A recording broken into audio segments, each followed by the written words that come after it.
is a fight for freedom, old top. I'll do it. For America.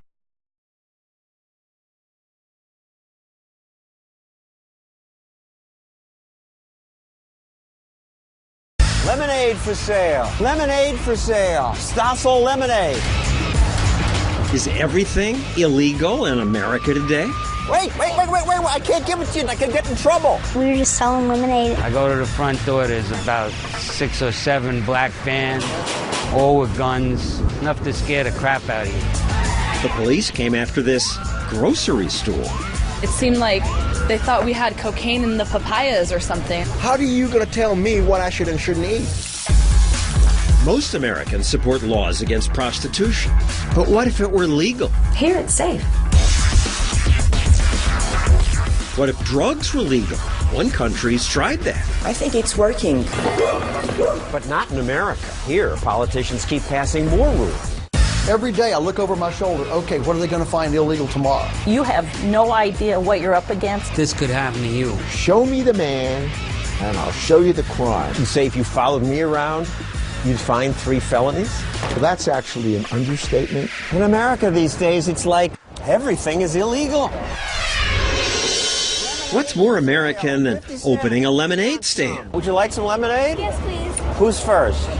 Thank you very much. Oh, thank you so much. Thank you. Appreciate it. For years, kids have set up stands like this. But today, watch out. The police may bust you. I was like really scared because I didn't know what was going to happen. We were just selling lemonade in our front yard for about 3 days, and the 3rd day, the police decided to shut us down. Their mom heard the police yelling. And I could hear them from inside my house yelling at them. Girls, you have to shut the lemonade stand down. It made me want to open my own stand here in Fox's front yard. There's a cop over there. Will the police bust me?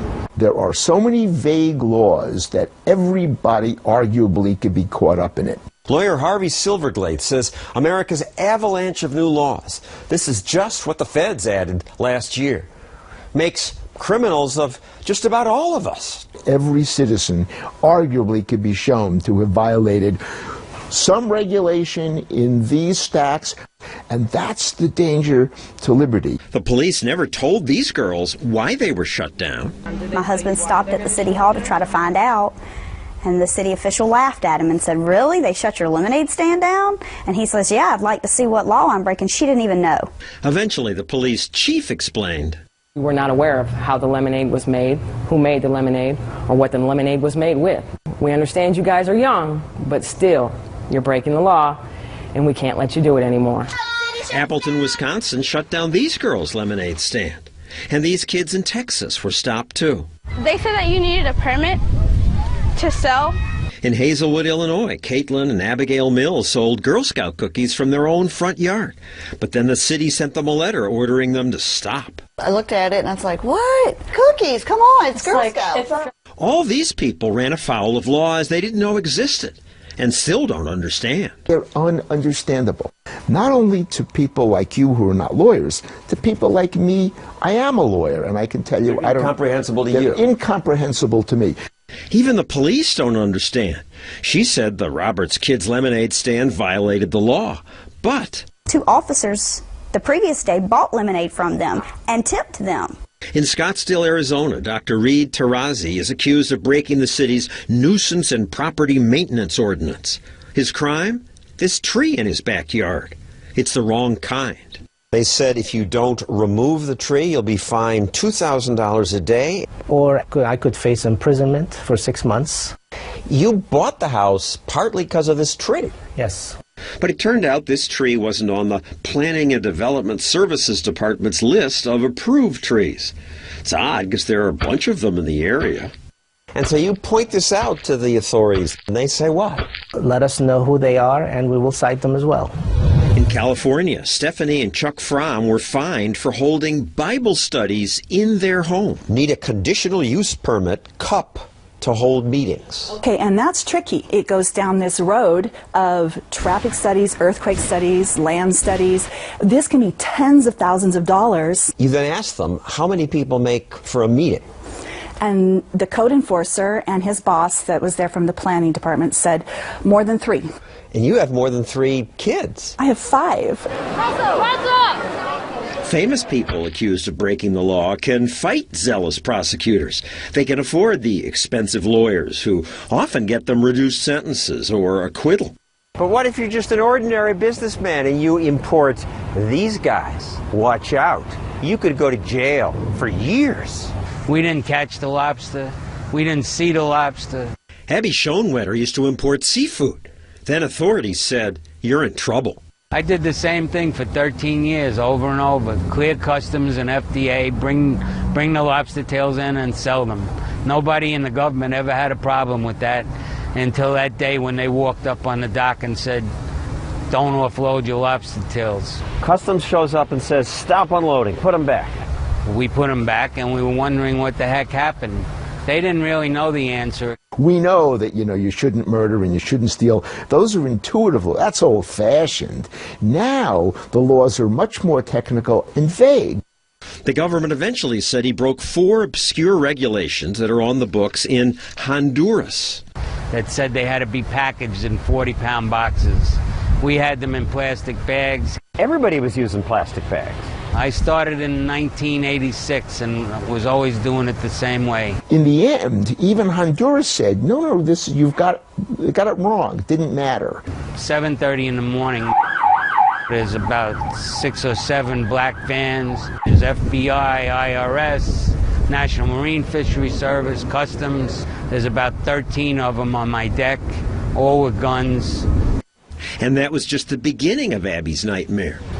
And they were sentenced to 8 years, 1 month. That's right, 8 years and a month. Maybe he was a repeat offender? Any trouble with the law before this? The worst thing I had was a speeding ticket. That was it. He served 6 years in jail. What's happened to your business? I went broke. What's happened to your family? They went broke also, and it broke up. My kids are back home with their mother, and that's the story. I assume these attorneys general and state's attorneys, they're not evil people. Okay, they're ambitious, they want to make a name for themselves, but they don't want to hurt people who didn't really do nasty things. Most are not evil, but there are a lot of fanatics. Prosecutors have noticed that other prosecutors like Eliot Spitzer, Rudy Giuliani, Senator Richard Blumenthal won high office by racking up impressive conviction records. You see all these regulations around here? They will comb the books and they will find something. This could happen to you. They can take any law that they think you broke and take you to trial. And whether you win or lose, you're going to lose. Because by the time you're done fighting it, you're broke. Of course, the government never goes broke. They must have spent $1 million taxpayer dollars going at it. I heard they spent $5 million. The amount of money that it takes bankrupts the typical individual. How much money does it take? Oh, I've had clients who have spent $10 million. I cannot even imagine how much money they spent prosecuting my husband. The feds tried Jill Barron's husband, Jack, and lost. But instead of apologizing for getting it wrong, they now threaten to fine him $37,000 a day. What terrible crime did the government say Jack and Jill committed? Trying to build a house on their own property. The county gave you permission to build a Yes, house. they did. And they inspected the foundation and approved it. So you started to build. Mm-hmm. But a government-owned drainage ditch nearby was clogged with logs, so Jack asked the government to fix it. They told my husband, we are backed up 6 months. If you can clean the ditch, go ahead and do it. So he used his backhoe. He removed huge logs out of this ditch. The water poured off the land, and we were cited 1 felony for cleaning the ditch. What? A felony charge. It gave the property the appearance of being a wetlands. The state government floods your property, and then the federal government comes and charges you with felonies for building on a wetland. And it clearly isn't a wetland. Jack is digging a well here. He had to go deep down. He wasn't finding water. He was down about 8 feet, could not find a water table. I should repeat, a jury cleared Jack of all charges. And we won. But after we were home for a month maybe, The Army Corps of Engineers and the EPA sent us another letter saying how nice for you that you won in the criminal court, but we still feel it's a wetlands, and the decision made by the jury did not matter to them. And if you don't get off the property, we're going to fine you civil. What does that mean? $37,500 a day.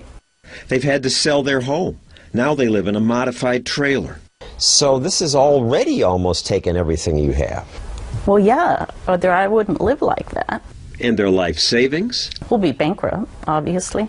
You have no idea what you're up against. You don't know the power that is the EPA. They have all the time and resources in the world. It's an implacable foe with unlimited budget, and they wear you down. They just come in and ruin lives. And so our government, that's supposed to be by the people, for the people, sometimes is against the people. Up next, why I had to do this. Wait, stop! Don't drink it! Wait, I can't give it to you. Don't drink it!